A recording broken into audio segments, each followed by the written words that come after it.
أعوذ بالله من الشيطان الرجيم. بسم الله الرحمن الرحيم. ما كان محمد أبا أحد من رجالكم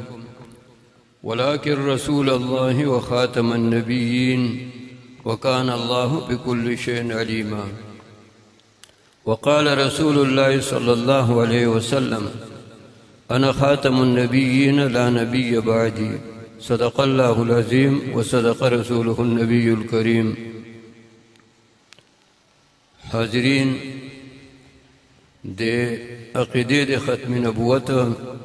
د هغې پتنګانو او د نبی کریم صلی الله علیه وسلم د هغه صحیح عاشقانو دا محفل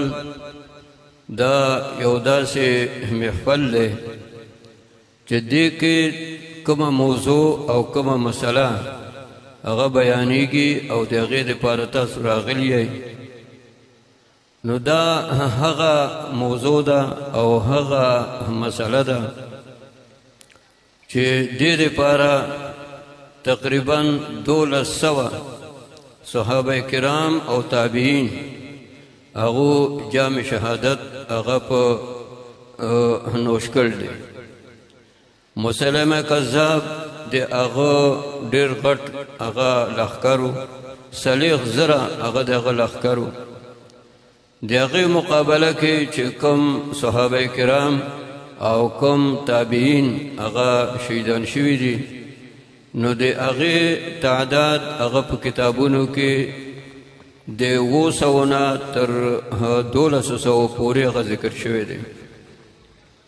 خو دې کې اکثریت هغه د حفاظو د قراو دې مجلس کې هغه موږ ګورو چې حفاظ او قرا الحمدلله دا کثیر تعداد هغې سره موجود دي. نو دغه حفاظ او قرا دا په جنگ یمامه کې د مسلمه کذاب د هغه په مقابله کې دو جام شهادت هغه نوش کړ دی او هغه ملعون او هغه دجال او هغه کافر هغه دوزخ هغه ته رسول دی، هغه واصل الى جهنم هغه ته رسول دی. د نبی کریم صلی الله علیه وسلم په حیات کې د نبی علیه السلام فیروز چې دی نو هغه کامیاب شي، ځکه چې یو مسلمه کذاب د هغه ډېر غټ زور و، صلیغ سره هغه د هغه فوج و ډېر غټ زور و، د هغه ته پیشکش زکات په نوم باندې هغه مقرر کړ دی. نو زما قوم به د دې نه مستثنی، هغه ورسره دا خبره هغه هم منله. دویمه چې ته 5 منځونو د هغې ته خبره کوي، زما قوم ته به صرف 2 منځونه 3 منځونه به ورته هغه معافي، هغه ورسره دا هم ومنله. درېیمه خبره چې زما قوم هغو منده به شراب هغه به ازادي، هغه ورسره دا هم ومنله.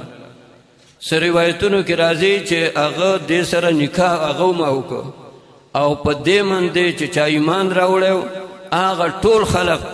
هغه دې مسلمه کذاب د هغه په لاس باندې بیعت کړه، هغه ته یې چې دین حواله کړو. نن مونږ کله وایو دا پلانکې سړی داسې دی او دا خلق ورپسې څنګه ځي، هغه هم انسانانو او د عقل والا د عقل دعوې کولې د یو ښځې پیغمبري چې دی نه مني او بیا هغه ښځه هغه مسلمه سره یو مصالحت کوي او په مصالحت کې د خپل قوم د خپل اتباعو دپاره دا خبرې هغه کوي، نو د هغې هم تعریف چې دی نو کېدی چې قوم له دومره لوی کار وکړو. 3 منځونه هغه ورته معاف کړو، ټیکس هغه ورته هغه معاف کړو او د شرابو د هغې اجازه هغه ورته وکړله. دا کوم نن چې دا خبرې هغه کېږي د دې مخکې نظایر موجود دي، د دې مخکې ثبوتونه موجود دي، علماو ته دا ټولې خبرې هغه د اوسنۍ زمانې د فتنو دا معلومې دي او په دې باندې پوهېږي او د هغې وجه دا ده چې دغه شان فتنې د دې نه غټې غټې فتنې دا مخکې هغه تېرې شوي دي. مسلمه کذاب نه علاوه یو بل کسو د هغه نوم طلحه اسدي و، هغه هم د پیغمبرۍ دعوه کړوه. نو دا اسود عنسی، مسلمه کذاب او سجاح او طلحه دا د یوې زمانې خلقو. طلحه اسدي هغه بیا وروسته توبه طائب شو دی له به وینه ورکول راځي دی له به ځان هغه به میدان ته هغه پیش کول هغه به راځي نن سبا هغه تاسو ګورئ دا مرزایان دوکې دوه ډلې دي یو ته قادیاني ګروپ وایي بل ته لاهوري ګروپ هغه وایي زمونږ په آیین پاکستان کې دا دواړه کافر دي او دا دواړه د اسلام دغې نه خارج دي قادیانی ګروپ هغه غلام احمد قادیانی هغه ته پیغمبر وای او لاهوري ګروپ هغه ورته پیغمبر هغه نه وای هغه ورته مجدد هغه چې دی نه وای دا مجدد دی هغه حدیث چې نبی علیہ السلام هغه فرمای چې زما په امت کې پیغمبران بنی خو مجددین برازي کم خلق چې هغه بدعات او کم خلق هغه د خرافات په دین کې هغه ایجاد کړي نو داسې کسان دا به هر سلو کالو پسې هغه برازي او بیا دغه شان زرو کالو پسې مونږ چې مجدد الفسانی رحمه الله دا په زرو کالو پسې یو مجدد هغه راځي نو د هغه لاهوري ګروپ د هغه عقیده دا ده چې غلام احمد قادیانی دا مجدد دی مجدد خو لویه خبره ده چې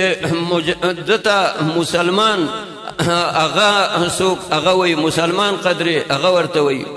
نو هغه کافر دی چې مسلمان قدرې هغه ورته وایي هغه کافر دی نو مجدد خو ډېره لویه خبره شوه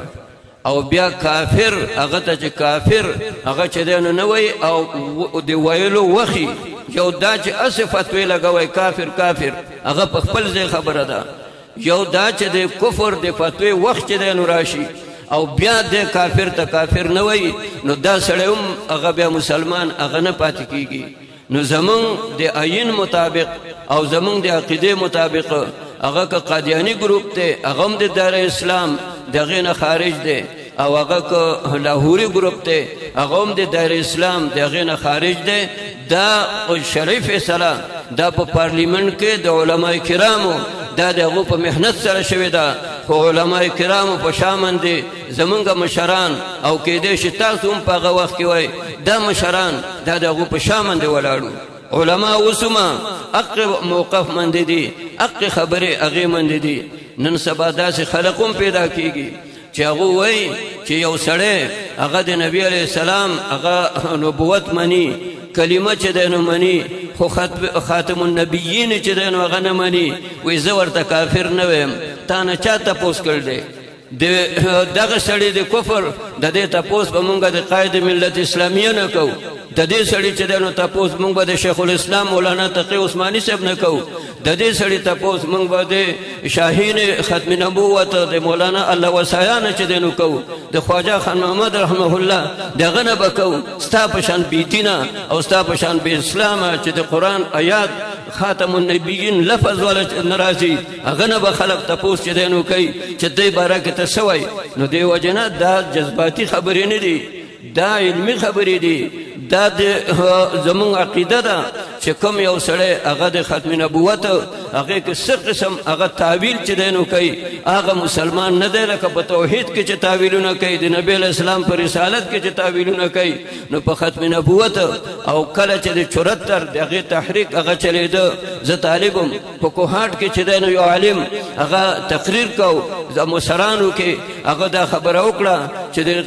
قبر کې لکه څنګه چې دا 3 سواله د هغې تپوس کېږي چې رب دې څوک دی پیغمبر دې څوک دی او دین دې څه دی نو هغه وخت سره مونږ طالبانو هغې عالم تقریر کو چې د ختم نبوت باره کې هغه به هم تپوس کوي چې ستا په ختم نبوت باندې چې دی نو څه عقیده وه نو دې وجه نه غټ غټ علما راغلي دي د علاقې هم دي د بار هم دي دا خو دې وخت سره هغه سوکونه نو دې وجه نه تاسو سره ما یو څو خبرې وکړې او الله دې کم خلق چې د ختم نبوت دپاره د اولې ورځې نه د هغې نه کم دغه محنت کړل د حضرت ابوبکر ته حضرت عمر ته دا صله هغه رسي نو الله دې د هغو له د هغه خپلو کوشونو د هغې اجر ورکړي او کومو خلقو چې د پاکستان په آیین کې دا محنت چې دی نو کړی دی او دا لاهوري ګروپ او دا قادیاني ګروپ دا کافر چې دی نو قرار کړي دي هغه خلق د هغو په شا باندې هغه وخت کې چې هر څوک هغه ولاړو مونږ په هغه وخت کې هغه هم موجودو الله دې د هغې وخت مسلمانان او په دغه مشن چې اوس تاسو او د موږ نه وروستو چې کوم نسل راځي الله دې په دې مشن باندې موږ ټول قائم او دائم ساتي او الله دې چې کوم مړه دي الله تعالی دې هغوله په جنت الفردوس کې د ختم نبوت په سلسله کې الله دې لوی مقام ورکړي او کوم چې ژوندي دي الله دې موږ ټول له د ختم نبوت متعلق او د ختم نبوت د جماعت متعلق او د دې د مشرانو متعلق د دې د عقیدې تحفظ الله دې موږ له توفیق راکړي واخر دعوانا ان الحمد لله رب العالمين. نعرے تکبیر تاجدار ختم نبوت عقیدہ ختم نبوت عالمی مجلس تحفظ عالمی مجلس تحفظ ختم نبوت